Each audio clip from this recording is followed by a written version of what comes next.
the Persian Gulf. How concerned do you think we should be about the threat of war? I think the man, Hope, that should be concerned about the threat of war is Saddam Hussein. The American military and our coalition allies are in Southwest Asia, and they're ready. The man who needs to pay attention is Mr. Hussein. In your opinion, do you think it would be wise to use force at this time? It's a credible option. Anyone who's ever been part of the force being discussed would prefer that the politicians do their talking. But the threat of war is sometimes better than the actual war, certainly from my perspective. Okay, what about the troops who remain in the Gulf now? Are they at any risk? I don't think that they're at any more risk today than they were yesterday or last week or they will be next week. They're alert, they're professionals, they're on their toes. And do you think our local reserves are ready? What if they're called up? I can guarantee you that our local Marine reserves are ready. The Marines in Northwest Ohio are fit, they're tough, and they're trained.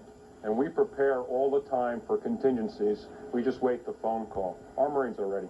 Now, since the Persian Gulf War, we've heard some criticism. Some people say, well, we didn't finish the job the first time. We should have stayed longer.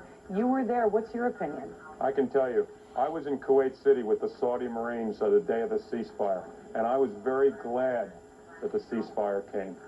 Most people don't consider that house-to-house fighting, street fighting, that would have to happen in Kuwait City or in Baghdad potentially is the dirtiest and ugliest and most intense type of fighting. In Kuwait City, they had some place to run to. If we were to attack Baghdad directly on the ground with troops, where do the Iraqis run to? And the answer is nowhere. And it becomes a block by block, house by house, street fighting. I was very glad that we stopped. Now, you're in the Marines. What about other branches of the military? Do you think they should be concerned tonight? Will they also be called? The Department of Defense believes in the total force. It's not just the Marines. It's the Navy, the Army, the Air Force, and the Coast Guard. All of us have a piece in this. One of the things that showed in Desert Storm and Desert Shield was how well all the services work together. If anything else was to happen, all the services would work together. So I think, everybody's paying attention, everybody's ready. The Commander-in-Chief, he directs us. Okay, and we'll be keeping a close eye. Okay, thank you. We've heard from the President and